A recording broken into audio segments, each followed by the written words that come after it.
We're switching now to cricket on the SportsMax Zone. India drew first blood in their one-day international series against Australia, winning the first match at the Wankhede Stadium earlier on Friday. Gerard Morris-Seeley has a recap. It's almost like a home ground for me. After a grueling test series, it was time for the boys to put on their colours and pull out the white ball for the first ODI. Australia taking first knock against home team India. Travis Head got the ball rolling with a boundary in the second over, but he was dismissed 2 balls later. Bold. Mohammad Siraj strikes as he does, almost as a matter of habit. His opening partner Mitchell Marsh found his groove at the other end. Marsh took a particular liking to Mohammad Siraj, hitting him for 3 boundaries in the 4th over. Skipper Steve Smith contributed 22 runs, hitting 4 fours. But it was the Mitchell Marsh show for most of the innings.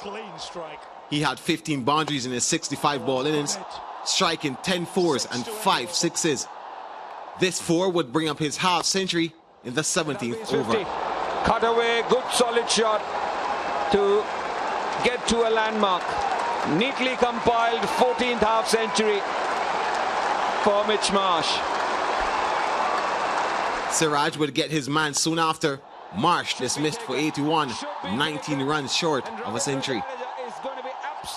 Mohammad Shami was also in the wickets, removing Josh Inglis, the score on 169 for 5 at that stage.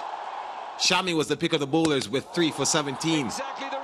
Siraj also picked up 3 wickets for 29 runs as Australia were dismissed for 188. No run chase against the Aussies is an easy one despite the total, and they proved it again with the early wicket of Ishan Kishan. Kohli soon followed for just 4. And Mitchell Starc would find himself on a hat-trick, also getting Surya Kumar Yadav trapped in front. But KL Rahul would rain on Stark's parade, sending the hat-trick ball to the boundary. Rahul took control of the innings from there, taking responsibility to lead the Indians to the target. The 30-year-old pulled his team up from 83 for 5, reaching his half century in the 35th over. Under pressure at Wankhede, and it's been regarded by one and all. Test one-day 50, number 13. And he marched his team on to victory, top scoring with 75 from 91 deliveries. Player of the match, Ravi Jadeja, scored 45 in his 108-run partnership with Rahul. And his 5th boundary of the innings would also be the winning runs, as India ended on 191 for 5 to win by 5 wickets and take a 1-0 lead in the series.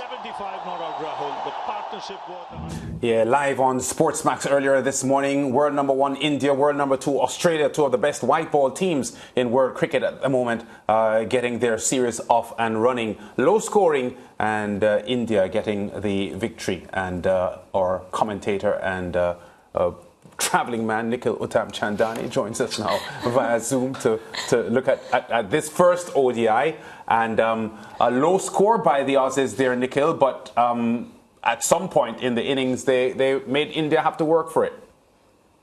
Yeah, they certainly did, man. Great to be back, Lance. And I think that game this morning shows you why the 2 teams are probably the best in the world. But the difference between the 2 sides earlier today was the batting. You had sort of 2 collapses. Australia got a good start, through Mitchell Marsh, who looked sublime, in filling the boots of David Warner, which is never easy. A man that's averaged, 47 in one international cricket. But then in that partnership with Steve Smith, I think once that was broken, you saw a drastic collapse by the Aussies. They lost 7 wickets from 59 runs. And on the flip side, when Australia bowled very well with the new ball against India, and they were 16 for 3, you saw, as Gerard said, you saw a resilient partnership put on by KL Rahul and Ravindra Jadeja. I think just highlighting their depth, man. When you look at Hardik Pandya, Jadeja, at times Akshar Patel, who's done well but didn't play this game, it just shows you how deep of a team that India side is and just how many different angles they can sort of attack you. So definitely you look around world cricket, they're the team to beat.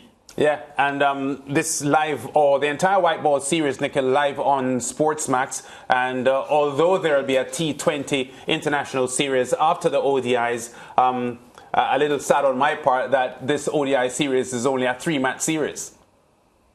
Yeah, certainly. I think these 2 probably is the pinnacle in terms of you look at the way India just defeated New Zealand.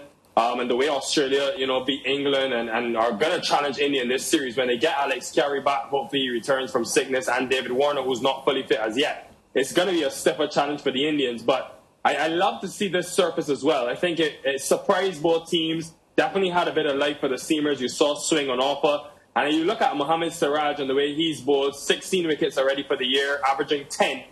He's been by far the best bowler, in the world in this format. And then you have a star. You have, a Stoinis who's contributing with his all-round ability, Mohammad Shami. I think there's so many narratives in this series that you really look to. And as you said, it's a very unfortunate thing that we're only going to get 3 games. But definitely it's sort of the pinnacle in terms of cricket and that high quality and high caliber between 2 world-class sides. Right, and Nikhil, based on what we saw so far, should we be concerned about India's top order? Because, of course, it appears as if they seem to be troubled by quality spin bowling. What would you say on that? Well, I don't know if, you could say necessarily concerned when you have guys like Shubham Gill, who has currently the highest average in the history of one international cricket with 73. Or you have a Virat Kohli, who is obviously probably will go down as arguably one of the best players to ever play in the format, and already has 2 one-day international centuries this year. Had a good showing against New Zealand as well, where they got 2 scores past 340. So I think, yes, it may be a bit of a concern, especially against that swinging ball, which we saw earlier today. You saw Surya Kumar Yadav, Ishan Kishan, and Kohli for that reason, all hit sort of in front and hit on the pad. But I think India won't be too concerned because they know their quality. And I think, the numbers speak for itself.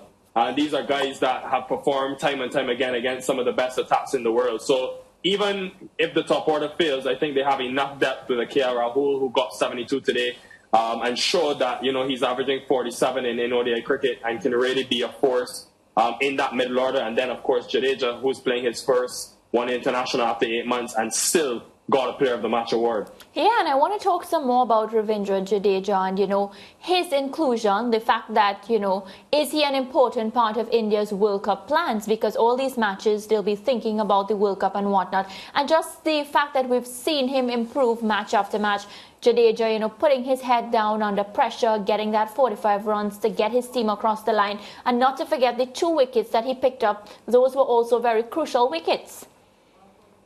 I think India's World Cup chances, for me, ride very heavily on if that man can remain fit. He's had some, serious injury concerns. I know they have Akshar Patel, but just what he brings to the table, and it's not only with the bat or ball, I'm going to say mindset as well. For some reason, he just finds a way in really tough situations. This was a surface that didn't spin as much as probably either team would have expected, and still he found a way to pick up 2 wickets and broke some crucial partnerships in those middle overs. So I think, what he brings to the bat, the depth that he sort of gives that India team, even in England conditions, late in the year in the World Cup. He's one that I think starts in every team, and I think he's probably the best all-rounder across formats in world cricket at the moment. Okay, so you look out for the 2nd and 3rd ODIs in this series on Sunday and Wednesday, both of them early in the morning Caribbean time, 4 a.m. Eastern Caribbean, 3 o'clock in Jamaica. Nikhil, let's switch our focus now to the West Indies, who will be hoping that the rain stays away on Saturday when they are set to play South Africa at the Buffalo Park in the 2nd of the 3 ODIs. The first game, of course, abandoned without a ball being bowled Thursday, meaning the series can potentially end in a tied series or a drawn series. Nikhil, does this ease some of the pressure on the Caribbean men and their new captain, Shai Hope? I would say yes, but I also think, Lance, it's a golden opportunity when I look at this South Africa team and I see the inexperience where you have 4 or 5 members about to make their one-day international debuts. There's no Rabada, there's no Anrik Nortje, there's no David Miller or Aidan Markram for the first 2 ODIs. I think it's a golden opportunity for the West Indies to sort of rebuild a culture in ODI cricket, a format that they've struggled desperately in, and a way for Shai Hope to sort of instill some confidence in this team before inevitably they go up to the qualifiers, because it's looking like they're going to have to sort of take the hard route if they want to get to that World Cup. So if you beat an opposition like South Africa, who just, dismantled England in one of the best one international sides in the world, at home, they're very strong at home, but they're on the inexperienced side, missing David Miller, as I mentioned, for the first 2 matches. So I think it is a golden opportunity for, a young side in the West Indies to show what they're truly made of. And I think this series, I mean, while South Africa start as favourites, I wouldn't write off the West Indies given sort of the makeup of the side. I'm pretty optimistic about it. Yeah, Nikhil, you know, I've always had an issue with the ICC and their formats for tournaments, and now even their qualification process for tournaments. So one of the surprises to me was when I had a look and realized that this series would not be part of the qualification process for the 2023 World Cup. Now we're reading that whereas you had the one-day international league this time around as qualification, the next time we have a World Cup, that will no longer be in place and it will be strictly rankings. I want to get your thoughts on almost the ICC dilly-dallying with all these changes in terms of what qualification looks like, whether to go with the ODI league or whether to just stick with the ranking. I think it's a simple case of, you know, experimentation from the ICC. I mean, you look at some But they're always experimenting, Nikhil. It's true, but I think, unfortunately, with the way that cricket is going in the direction it's heading in, you look at T20 cricket, you have to find a way to sort of, I think the other two formats, find a way of resurrecting them, especially the ODI format, which I think, you know, is very soon to close to a slow death. But I don't think this worked. I mean, you look at the World Test Championship, I think that's been brilliant in terms of just giving Test cricket a whole new entertainment side of things. You look at the way England have played, and that's a story for another day. But why I think sort of the ICC missed the trick with this Super League is a series like this, where you have the West Indies and South Africa, two of the teams that are very close in that qualification process. This would have been a brilliant prospect to say, well, look, you have these 3 games, and basically it's win or go home, win or go to the qualifiers. However, some series included, others are not. I think it was definitely, you know, an experiment, but it definitely didn't work. And I mean, to be honest, Ricardo, I'm a young man. I think in life, you know, you have to experiment sometimes if you want to find the best solution. And I don't fault the ICC for trying to find a new way, because one day international cricket has taken a hit. If you're not the big 3, if you're not India, you're not England, and you're not Australia, I think there needs to be a way to find teams sort of like a West Indies or South Africa playing a lot more cricket, but also make it a bit more exciting in terms of around them. Yeah, we're wrapping up, Nikhil, but I'll just say I have no issues with experimenting. My problem is in that I'm a young man too, by the way, and in all my time of watching the 50-over World Cup, I just feel as if there's always something different, that experimentation is always happening when it comes to 50-over cricket and to the major tournaments. But that's a discussion for another day, Nikhil. Thanks very much for joining us, and we'll catch up soon. Thanks a lot, man. Cheers. All right, Lance, Mariah. Yeah, what's up? It's Friday. Ricardo having issues with the ICC and its formats. I have a lot of issues with the ICC, but That's a discussion for another day. Great time, yeah?